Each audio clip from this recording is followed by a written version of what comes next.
Buenas noches a nuestros YouTube videntes. Les presentamos una continuación de nuestro anterior programa. En realidad, nuestros dos anteriores programas, en donde estamos hablando con la maestra Daniela Cárdenas. Maestra Daniela Cárdenas, bienvenida, por supuesto. Gracias, Neto. Seguimos aquí en este tema candente y de superactualidad. Exactamente, que justamente es este tema de la posible guerra, ¿no?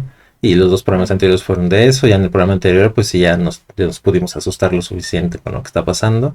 Pero y ahora me gustaría, maestra, que nos orientara o nos dijera cuál es su perspectiva acerca de ahora en México con respecto a este escenario de muy probable guerra. ¿Qué piezas se mueven? ¿Qué personajes se están posicionando? ¿Qué se ve en México de los políticos? Porque es claro que hay influencias externas en México muy fuertes, pero ¿qué se ve? ¿Qué se ve en el ambiente político, en los personajes políticos en México con respecto a este escenario de guerra y las posibles salidas? Y bueno, si da algún tiempo, me gustaría que usted nos platicara, por ejemplo, de los escenarios, ¿no? En cuanto a México, que se involucrara militarmente o que tratara de estar en un escenario como más neutral. A mí se me hace, digo, en lo personal, ¿no? Quizá a lo mejor es nada más un deseo, pero se me hace más plausible que México trate de ser una especie de Suiza de América, un escenario más neutral, más enfocarse al comercio, más que estarse involucrando militarmente. ¿Qué fortalezas tendría México para exportar incluso, ¿no? Mano de obra, para representar un punto de distensión entre las potencias? Quién sabe, ¿no? Pero bueno, comenzamos con esto, de qué personajes, maestro, usted ve que se están moviendo y a qué, con respecto a la guerra, a la posible guerra de Ucrania, posiblemente la del Pacífico que nos mencionaba. Pero bueno, usted díganos, maestra, ¿qué ve usted en México acerca de este posible conflicto armado? Adelante, por favor. Bueno, yo creo que podemos armar una pequeña línea del tiempo. Los que no han visto nuestro anterior programa, les sugiero, incluso si quieren ir al previo a ese, a esos dos previos, para que puedan seguir el hilo y no tener que repetir, ¿no? Un poco el asunto. El programa anterior hablamos de alguna manera cronológicamente cuáles son los motivos probables que van a enfrentar a las potencias en estos dos escenarios, en Europa del Este y en el Océano Pacífico.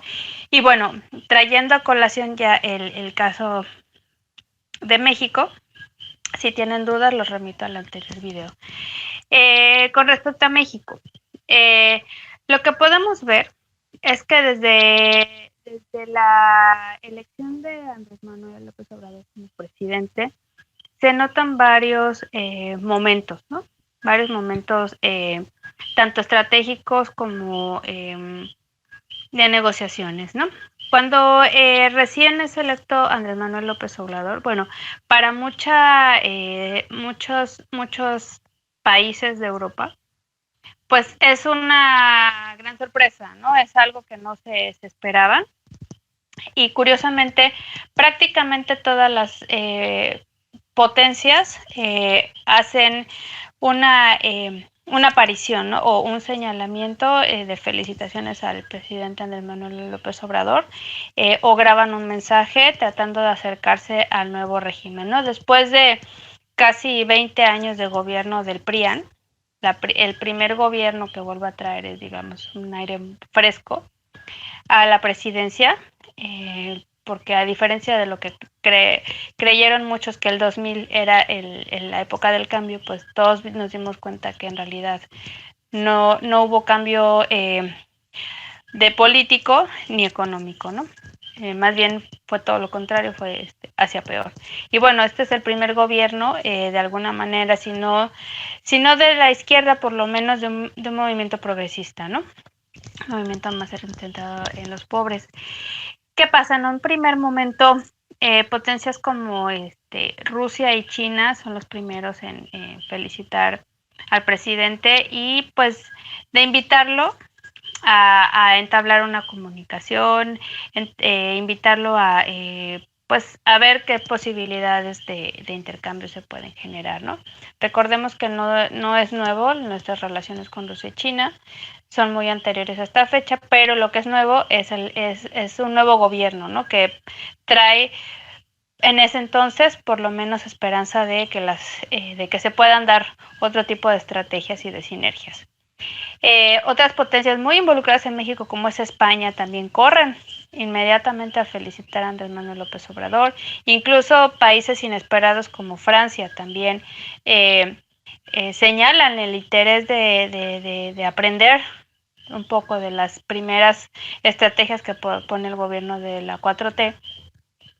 Países de Sudamérica, sobre todo Argentina, cuando es elegido el presidente Fernández, llaman a Andrés Manuel, lo empiezan a ubicar como un referente, ¿no? Sobre todo por parte de sus políticas de apoyo a los pobres y bueno, como un gran negociador. Todos vaticinan que se va a estrellar directamente contra Estados Unidos con el presidente Trump, como le sucedió a Enrique Peña Nieto, y pues resulta todo lo contrario, ¿no? Se vuelve una relación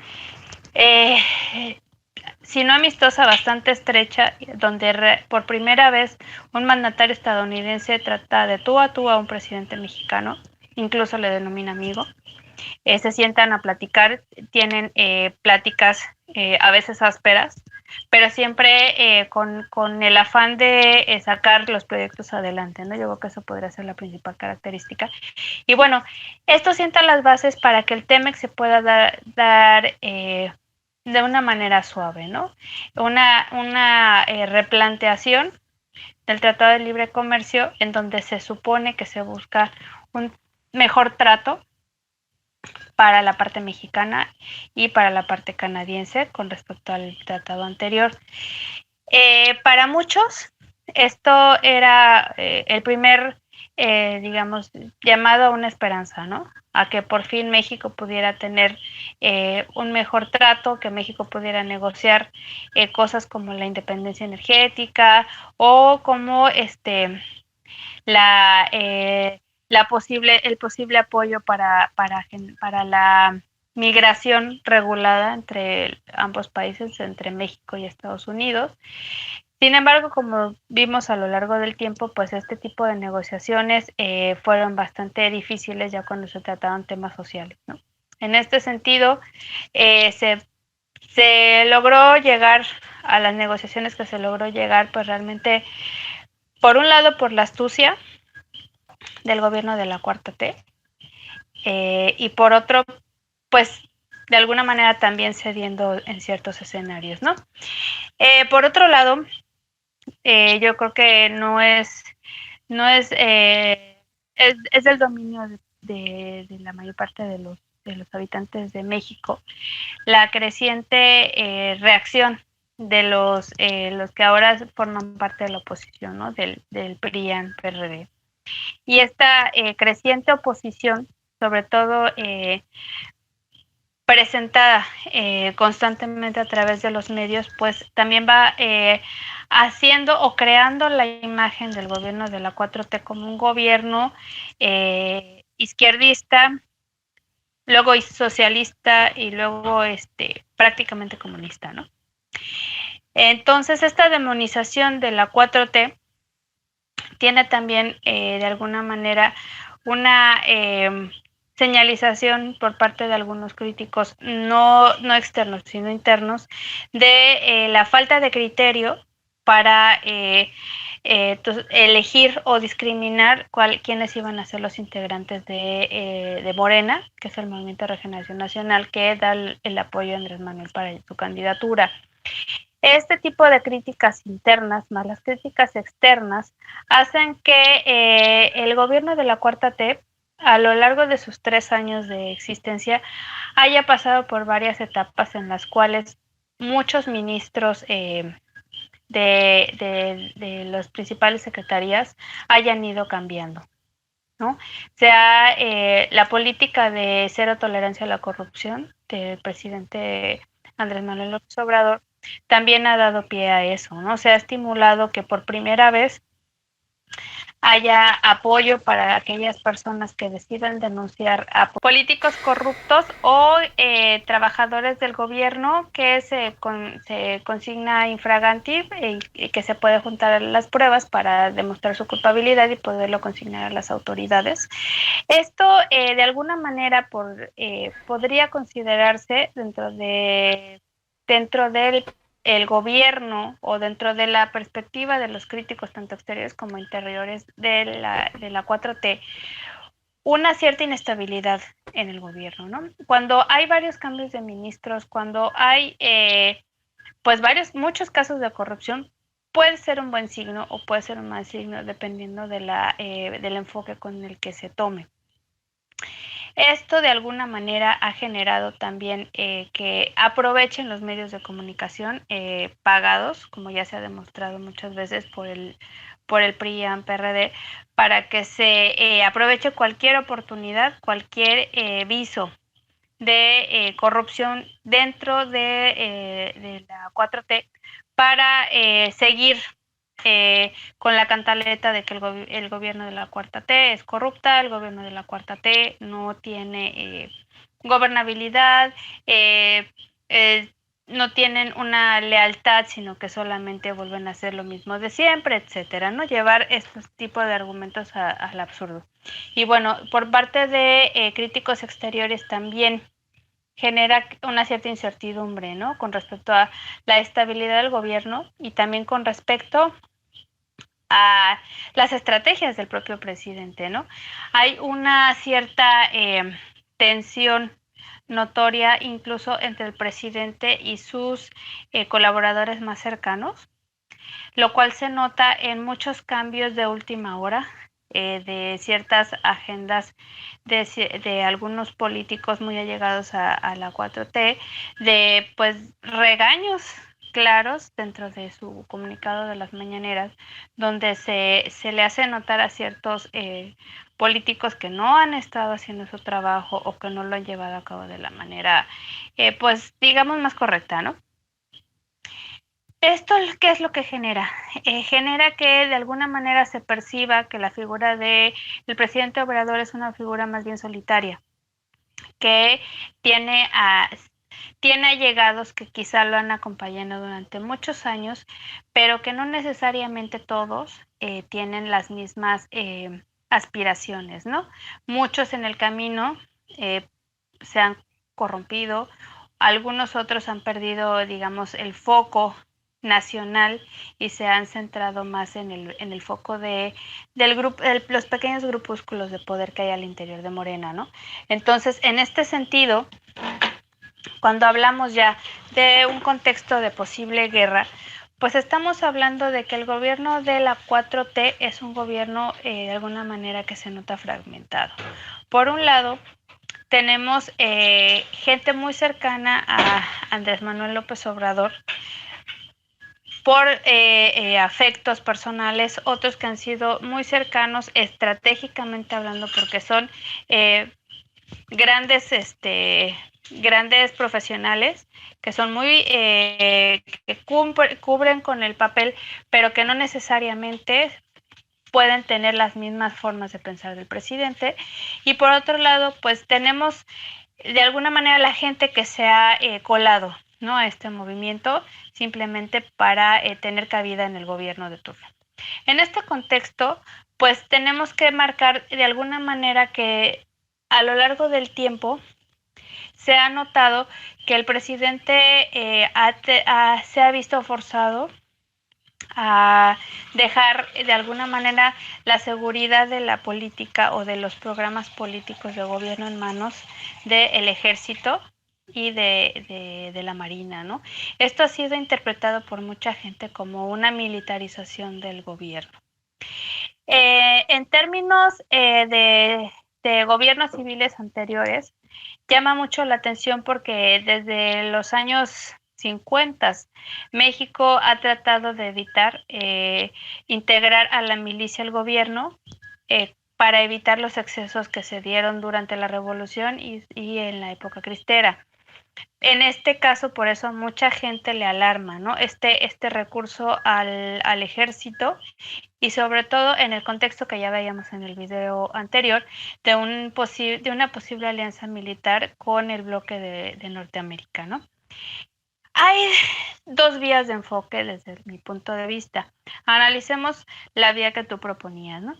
Tú proponías que en una alianza establecida ya a través del TEMEC, una alianza militar con el bloque de Norteamérica, que ya habíamos visto que podría extenderse incluso una alianza con el AUKUS, es decir, con los países que forman parte de la Commonwealth británica, en donde tú planteabas que México podría aprovechar digamos, puesto estratégico como un punto pivote donde se podría México restringir simplemente a la colaboración en cuestiones de proveedor de materias primas y quizá a lo mejor de punto de encuentro entre las potencias para establecer tratados, ¿no?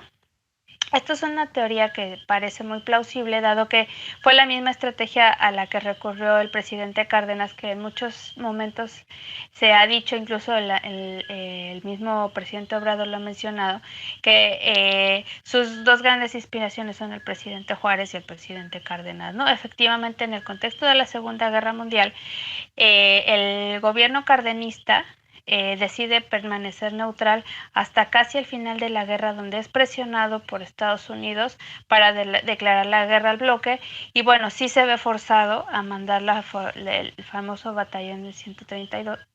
201, el escuadrón Sí, 201. perdón, Ujú, me estoy pensando en el movimiento estudiantil, exactamente ujú. en el batallón que tú mencionas, y justamente es un batallón pequeño que realmente no hace una gran Claro. escena, pero bueno, digamos, cumple con el cometido, ¿no? Ay, perdón que En interrumpa, maestra, realidad, también por el hundimiento de dos buques. Perdón que interrumpa, también el hundimiento de dos sí, buques petroleros, ¿no? Que iban a Europa, me parece. Perdón, exacto. adelante, maestra. Sí, no, no te preocupes, exacto. Ese es, digamos, lo que se forza a Cárdenas, ¿no? A que de alguna manera haga por lo menos una aparición en escena, ¿no? Desde el Ujú, punto de vista militar, que realmente a nivel de estrategia no resulta demasiado sobresaliente porque el mismo Estados Unidos entra a la guerra ya muy tarde. De hecho, entra a claro, la guerra ya para y se ve forzado a entrar por medio del ataque a Pearl Harbor, ¿no? pero no sé. Pero en realidad, pues es su aparición es tardía y realmente mucha gente se cuestiona si realmente ganó la guerra por su gran estrategia o porque realmente los países europeos estaban tan desgastados que pues Ujú, que ya. literal Ujú. cedieron todo su arsenal y toda su fuerza de inteligencia a Estados Unidos para ayudarle a ganar, ¿no? Bueno, regresando al tema de México, en este caso pues se repite la misma historia, ¿no? Efectivamente, como podemos notar, Andrés Manuel efectivamente ya ha cerrado un trato militar con el bloque de Norteamérica, ha afirmado que no va a ceder, digamos, o no va a permitir injerencia militar o más, no va a establecer o formar parte de tratados más grandes con Rusia y con China, que son las principales estrategias que han tratado de implementar ambos países, es decir, no va a caer debajo del influjo de estas dos potencias y simplemente va a mantener los proyectos pequeños que ya tiene con ellos, ¿no? De alguna manera que incluso no podría rehusarse a terminar, dado que ya se está muy avanzado el proyecto, ¿no?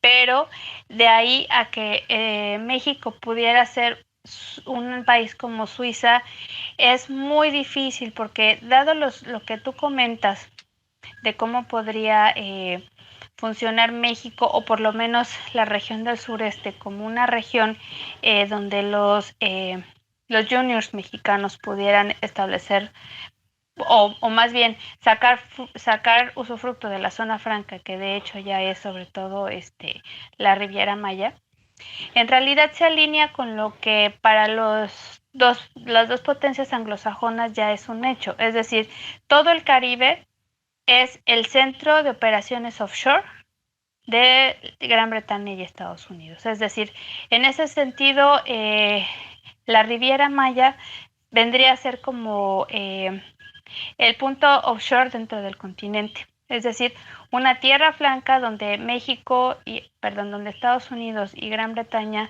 pudieran de alguna manera limpiar o blanquear a lo mejor ciertos Capitales, ¿no? negocios que si lo hicieran dentro de su territorio continental tendrían que declarar ante el Congreso, ¿no? Eso sí podría ser, pero la diferencia entre Suiza y México es que mientras Suiza aprovechó su punto de país neutral para sacar beneficio de esas inversiones, es decir, Suiza es un país que cobra por esas transacciones, México no cobra nada. Esa es la gran diferencia, que México no, como país, no recibe ningún tipo de beneficio financiero, ¿no? De tasa preferencial mediante la cual se pueda nutrir como nación. En realidad, los que se benefician son los inmediatamente involucrados, a lo mejor en ciertas industrias locales, como podría ser la del turismo, los proveedores de servicios o incluso los operadores de aeropuertos o de puertos marítimos o de incluso carreteras, ¿no? Pero desgraciadamente México tiene una historia que lo condiciona de alguna manera psicológicamente a pensar que no puede hacer ningún movimiento que vaya más allá de los límites permitidos por Estados Unidos por el miedo a ser invadido y que se le termine de quitar la mitad o la cuarta parte de su territorio, o sea invadido y se vuelve una colonia de Estados Unidos, ¿no? Cosa que desde mi punto de vista ya es anacrónica. Sin embargo, por la poca importancia que se le ha dado a la formación de un ejército bien entrenado y bien equipado, pues efectivamente no podría pasar, ¿no? No podría generarse una defensa en este momento. Sin embargo, recordemos que dejar al ejército en pobres condiciones es también una estrategia que usó el Partido Revolucionario Institucional para que no hubiera ningún cabecilla militar que pudiera dar un golpe de estado al gobierno civil de la dictadura que significó los 70 años del PRI en el gobierno, ¿no? Esto es muy importante. Recordemos que son argumentos que son esgrimidos no por Estados Unidos, sino por los mismos gobiernos de México. Es decir, tendríamos que plantearnos hasta qué punto nos han lavado el cerebro durante muchos años, metiéndonos en la llaga el tema de la venta de la mitad de nuestro territorio por parte de Santana ante la guerra, el tema de la guerra cristera, el tema de los abusos de los gobiernos militares. Sin embargo, no nos han, muy pocos teóricos o muy poca gente se ha atrevido a señalar que otros países que podrían estar en la misma situación, como son todos los países fronterizos con grandes potencias nucleares, como podrían ser Rusia, China y las repúblicas soviéticas o los países de Asia del Sur que están abajo de Rusia. Han logrado tener un desarrollo impresionante sin que siquiera se vuelvan un motivo de conflicto necesariamente militar con China o con Rusia, ¿no?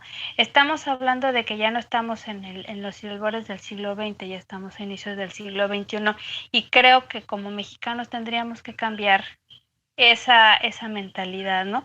Nosotros tenemos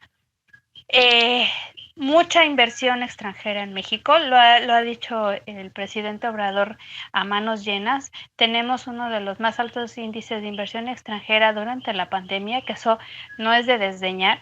Y ese tipo de inversiones no nos están generando el beneficio que podría ser porque seguimos dando demasiadas preferencias a la inversión extranjera sin cobrar las comisiones que deberíamos, ¿no? Esto en el aspecto financiero y en el aspecto productivo seguimos sin exigir que las corporaciones otorguen los mismos beneficios sociales que se otorgan en sus países a los trabajadores de sus plantas en México, por ejemplo, ese es en el plano laboral y social. Hay muchas negociaciones en México que no se hacen por miedo. no porque no se puedan hacer. Incluso poniendo el caso de Puerto Rico, que es donde yo resido, aquí se discute mucho la cuestión del estatus, de que hay gente que quisiera ser ya un estado pleno y formar parte completa de la Unión Americana. Hay gente que prefiere estar como un territorio autónomo pero dependiente, y otros que sí, francamente quisieran la independencia. Y en su momento el presidente Obama, que se le comentó cuál sería el modus a seguir si el Puerto Rico quisiera optar ya sea por ser Estado o por ser independencia, y él mismo dijo, bueno, primero pónganse de acuerdo y luego exíjanlo, porque Claro, no se está los muy vamos a dividido. regalar. Ah, claro. Es decir, o sea, las cosas no se regalan, hay cosas que no se negocian. Cuando un gran presidente corporativo quiere obtener beneficios, definitivamente tiene que estar dispuesto a entablar guerras, que no necesariamente son militares, pueden ser guerras comerciales, pueden ser guerras de aranceles, pueden ser diferentes tipos de estrategias que no necesariamente tienen que ser de conflictos militares, que eso siempre viene a colación, ¿no? Entonces México podría obtener muchísimos más beneficios, como tú dices, podríamos no solamente ser una Suiza, sino nosotros podríamos a través de colaboraciones, no nada más de proveedores, sino colaboraciones tecnológicas para poder establecer un intercambio con países como China, por ejemplo, no nada más vendiéndole productos agropecuarios, sino trayendo compañías tecnológicas donde nosotros podamos adquirir esa tecnología, apropiarnos de ella y posteriormente nosotros crear nuestras propias compañías de tecnología. Eso es donde nosotros nos estamos quedando fuera al querer quedarnos en un papel resguardado, ¿no? Al no querernos arriesgar también estamos perdiendo mucho, y definitivamente países como Suiza o países como Liechtenstein y Luxemburgo, que son paraísos fiscales, es de donde han obtenido sus recursos, ¿no? Son pequeños territorios con los mejores estándares de vida, simplemente por saber negociar altas tasas de interés con tal de garantizar que el dinero que se invierte pues va a ser redituable para ambas partes y no nada más para la parte poderosa, ¿no? Entonces, en ese sentido, yo creo que definitivamente sí deberíamos de cambiar la mentalidad.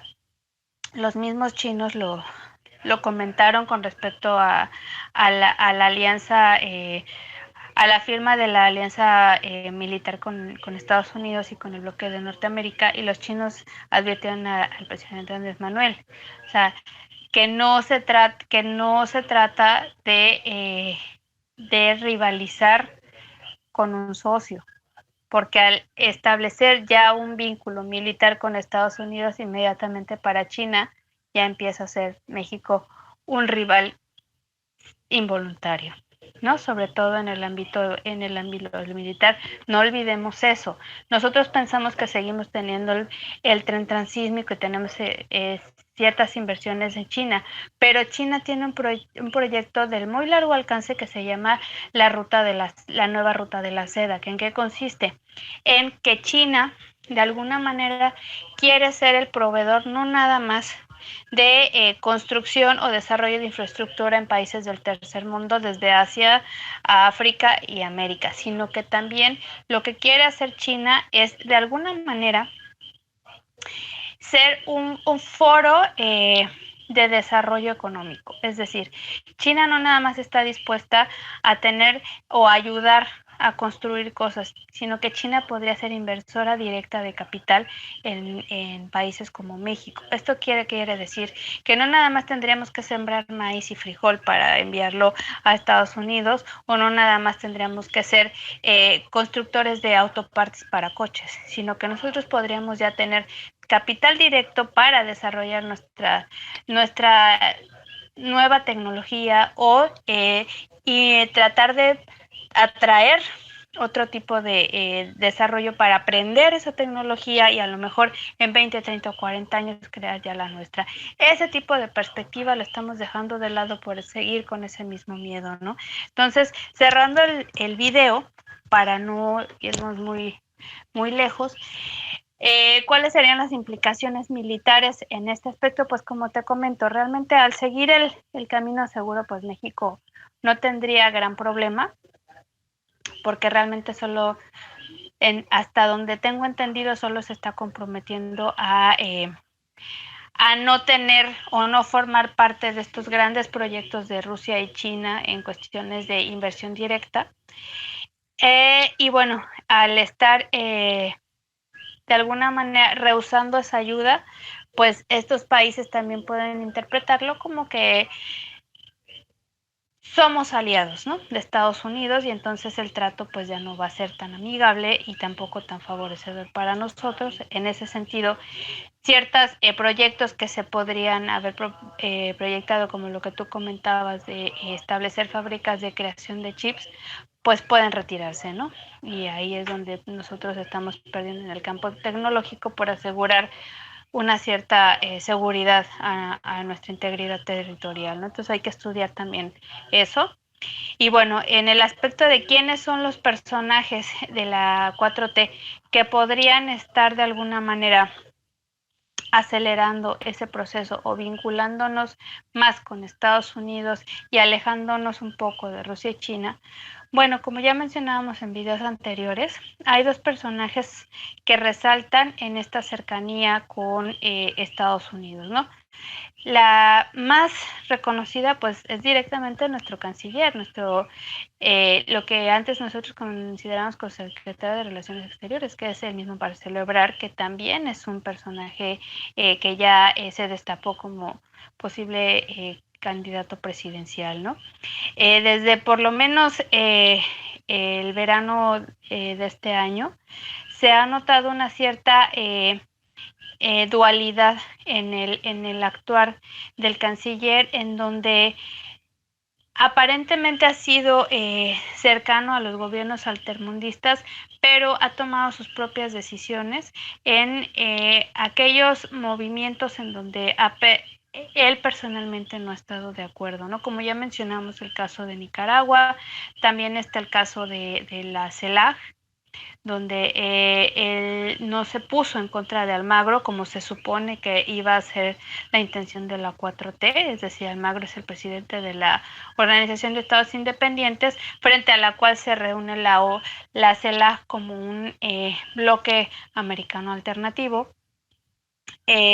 Tenemos que también ha hecho gala de sus habilidades autopromotoras en España cuando se reunió allá con el presidente de España, y que incluso fue captado por diferentes revistas como La y El País. Y bueno, otro personaje es Ricardo Monreal, ¿no? Quien también en su momento, sobre todo a mediados del año, con respecto a los eventos que se desarrollaron en la CELAC, fue el primer crítico del gobierno de Andrés Manuel, al señalar que era un error eh, acercarse tanto a estos países considerados como objetivos militares de Estados Unidos, como es Venezuela, Cuba y Nicaragua. Y bueno, eh, gracias a esa postura, pues Ricardo Monreal pues se destapó como un personaje muy cercano, ¿no? al gobierno de Estados Unidos. Y bueno, Ebrard también con el recibimiento del nuevo embajador Ken Salazar, el embajador de Estados Unidos, ¿no? Con quien desde el principio se notó muy cercano, y bueno, sigue siendo pues teniendo una relación bastante estrecha, ¿no? Entonces, yo creo que tendríamos que seguir observando la conducta de estos dos personajes después de los escándalos que se han tenido últimamente, y bueno, notar que a pesar de que a lo mejor al interior parezcan todavía formar un núcleo fuerte dentro de Morena, a nivel exterior, pues sí hay grandes confrontaciones, ¿no? En la estrategia digamos, de relación con respecto a Estados Unidos, que pues de alguna manera, pues el presidente Obrador ha terminado por adoptar, ¿no?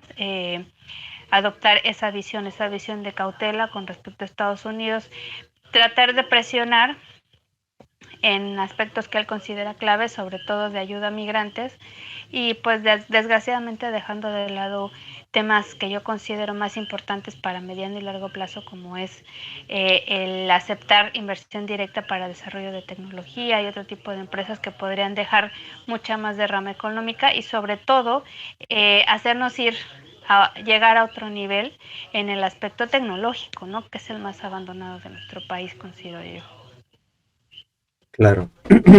Maestra, bueno, nada más como, digamos, como extensión, pues a lo mejor un poco breve del tema, digamos, la producción de, del campo mexicano a través de este programa de Sembrando Vida que ha tenido ha empezado a pegar un poquito, sobre todo por la ayuda que México da a 3 países y los consejos que ha dado al presidente nuevo, ¿no? Pedro Castillo de Perú y bueno, aunque no lo ha seguido, pero ha estado cercano al presidente de Argentina, aunque bueno, ellos tienen otros problemas y como que, y la ayuda que ha dado incluso México, ¿no? En cuanto a vacunas y algunas cosas, ¿no? A otros países, por ejemplo, como Cuba, Venezuela, Haití, pero digamos, sobre todo tomando en cuenta este programa, ¿no? De Sembrando Vida que en México empieza a ser muy relevante, con el más de 1 millón de hectáreas sembradas y todo. Digamos que eso sería un pivote o un punto fuerte dentro del papel que podría desempeñar México económicamente hablando en una economía de un posible escenario de guerra.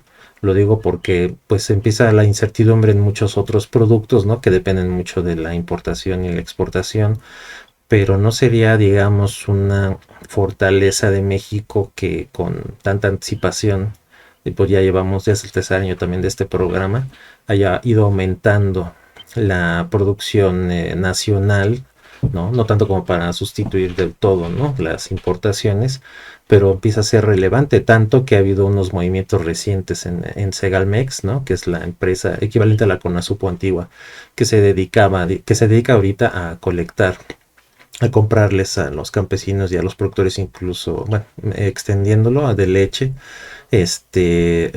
para comprarles su producción y garantizar que siempre van a tener una compra, y obviamente sus almacenes empiezan a estar un poco llenos, empieza a haber negociaciones con empresas privadas de cereales y todo, que ya empiezan a comprar cantidades masivas. ¿No sería esta producción del campo un punto fuerte para que México incluso fuera atraído hacia hacer un pivote pacífico en un posible escenario de guerra? Desde mi punto de vista, y siendo franca, no me lo parece. ¿Por qué? Porque este programa de Sembrando Vida se inserta dentro de un gran programa que ha creado Estados Unidos en respuesta a esta estrategia mundial que estableció China de la nueva ruta de la seda, ¿no? Que en la cual, a diferencia de los chinos, expliquemos un poco brevemente en qué consiste la estrategia de la ruta de la seda para ejemplificar cuál es la diferencia con respecto a la de Estados Unidos y por qué considero que no es lo que parece ser. China, cuando hablamos de que pretende invertir, tener una inversión directa en los países donde quiere crear o desarrollar no solamente infraestructura, sino invertir en diferentes empresas. China ha mencionado que su política es de no intervención política. Es decir, China no le interesa la ideología adoptada por el gobierno de turno. Es decir, China está dispuesta a, de alguna manera, jugar con Dios y con el diablo, ¿no? Está dispuesta a invertir en países que sean gobernados tanto por dictadores como por gobiernos democráticos, por países que militen a la izquierda como militen a la derecha o al centro.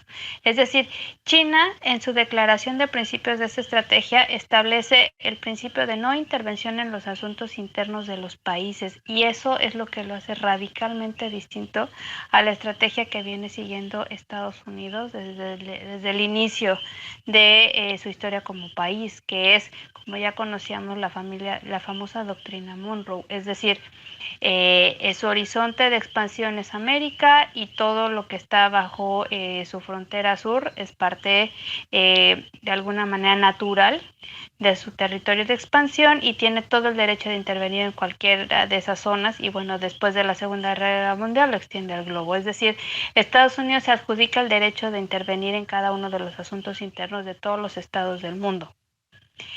Esa es la gran diferencia. Que cuando México se inserta este programa de Sembrando Vida dentro de un contexto de guerra, México de alguna manera se ve obligado a crear una economía artificial en el campo que es paralela o que es consecuente con la economía rural de Estados Unidos. Te explico. Una de las negociaciones más álgidas que tuvo al principio de su gobierno Andrés Manuel López Obrador con el presidente Trump es que Estados Unidos es un país agrario, que es autosuficiente en materia agraria. Estados Unidos no necesita importar ningún recurso agropecuario. Sin embargo, accede a importar productos de Latinoamérica para así beneficiar económicamente a estos países y a cambio los forza a comprar productos en los que estos países ya son autosuficientes. Es decir, ¿cómo es que México se convierte en importador de maíz?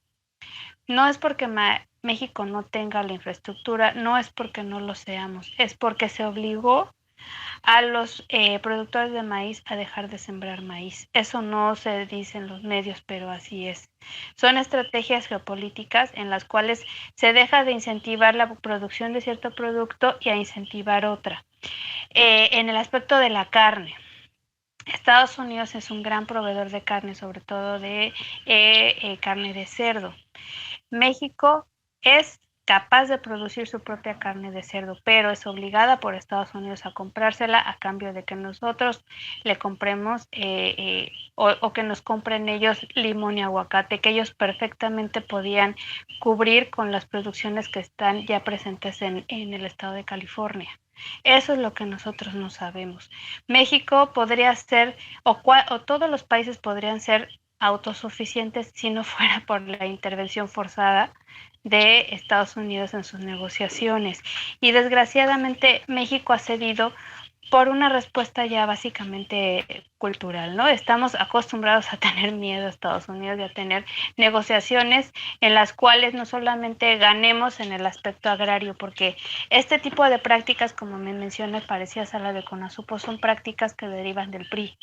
Son prácticas irreales donde se da subsidio a los productores de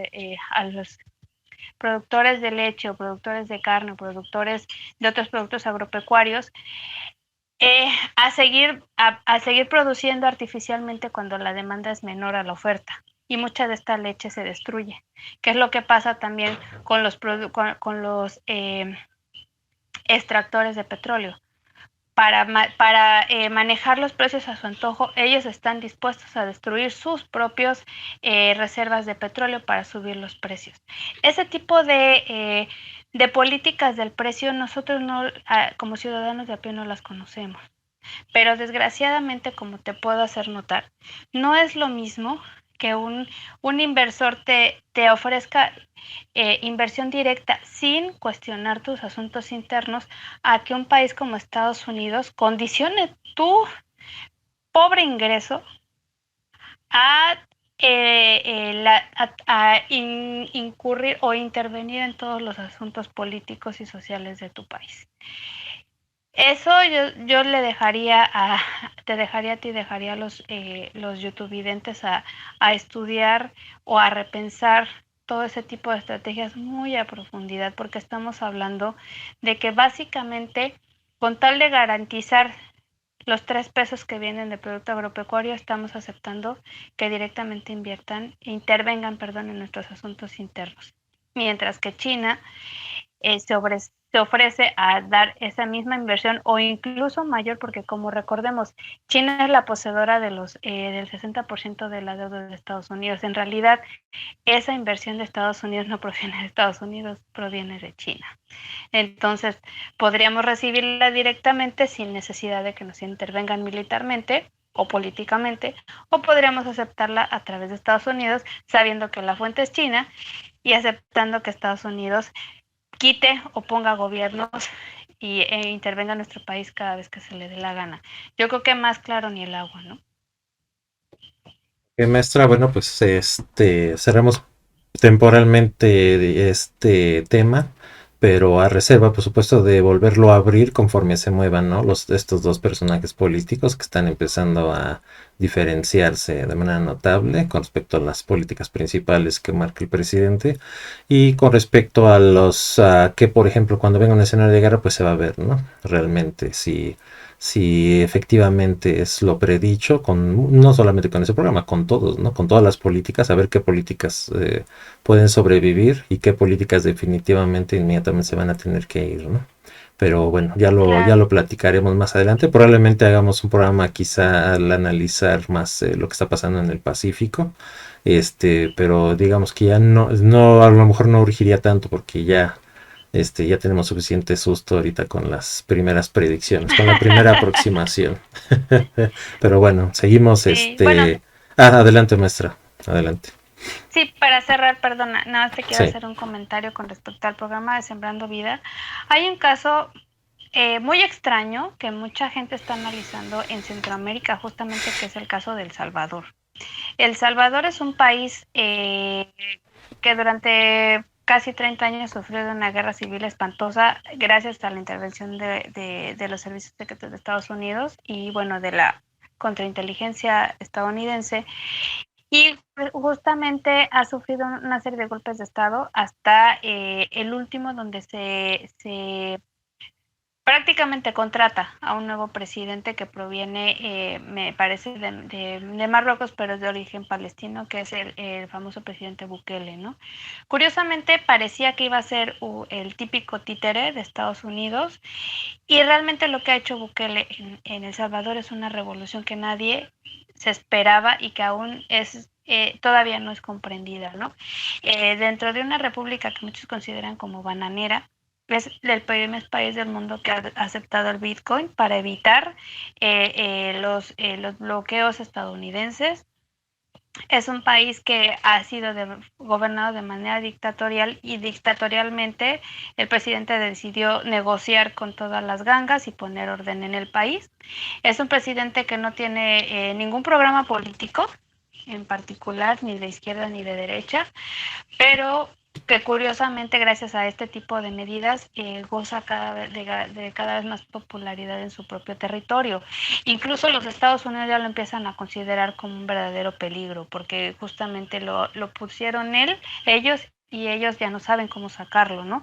Entonces, hablando de miedo y de cuáles son las posibles consecuencias que puede tener, recordemos que sí, seguir pensando que Centroamérica son repúblicas bananeras, que Sudamérica son países donde no se puede lograr una estabilidad política, finalmente es la visión de Estados Unidos, ¿no? Es una visión occidental de la cual nosotros también podemos empezar a quitarnos, ¿no? Esa vela de los ojos. Finalmente tenemos países muy estables como puede ser Costa Rica al lado de una potencia comunista como puede ser Nicaragua en el mismo territorio, ¿no?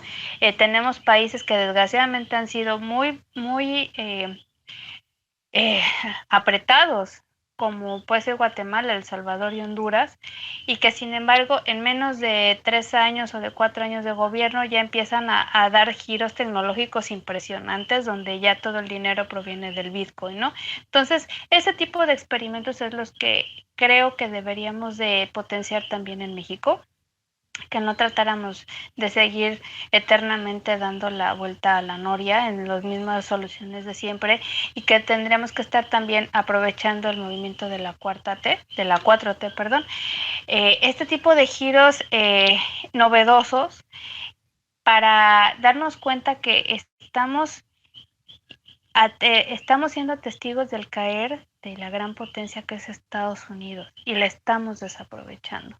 Seguimos teniendo ese gran terror a que nos invadan cuando realmente los que están a punto de perecer por una guerra civil son ellos. Deberíamos de sacar ventaja de esa gran oportunidad y no concentrarnos nada más en hacer programitas que van a ser una extensión de lo que en su momento fue los proyectos agrícolas del PRI como la CONASUPO, ¿no? Nosotros tenemos mucho potencial para mucho más y podríamos aprovechar ese flujo de nuevas ideas que vienen de otros países donde han sido un éxito total y bueno, beneficiarnos de ello, ¿no? Sin necesariamente tener tanto miedo por una potencia que muchos teóricos postulan que puede estar empezando a caer. Ok, bueno, pues muy interesante. Yo creo que sí vamos a tener que abrir unos programas un tiempo más adelante, porque sí, creo que va a haber mucha información y hay hilos que seguramente nuestros YouTube videntes nos van a comentar. Que sí estaría muy interesante desarrollar, como que pues sí, nunca es suficiente el tiempo, ¿no? Porque es mucha información. Pero bueno, por lo pronto creo que estamos bien servidos en cuanto a noticias o digamos análisis de últimos tiempos o de actualidad. Y pues estamos al pendiente, maestra, para que continuar analizando esto. Seguramente aparecerá información más rápido. Y pues bueno, le agradezco muchísimo que esté y seguramente nuestros youtubers agradecerán que usted dé su opinión tan amplia de todos estos temas. Y pues nos vemos hasta el siguiente programa, maestra. Muchas gracias por estar. Gracias por su paciencia, gracias por su tiempo y los seguimos invitando a que si quieren que ampliemos estos temas o que seamos un poco más claros o incluso si quieren traer otros temas a colación nos pueden hacer su petición pertinente en los comentarios y así hacer que este canal tenga todavía más temas que tratar y más vida y más interacción. Exactamente. Bueno, por mi parte también me despido. Ha sido un gusto hacer esta entrevista para ustedes, como siempre. Y bueno, nos estamos viendo, queridos YouTube videntes. Hasta la próxima. Hasta la próxima, nos vemos.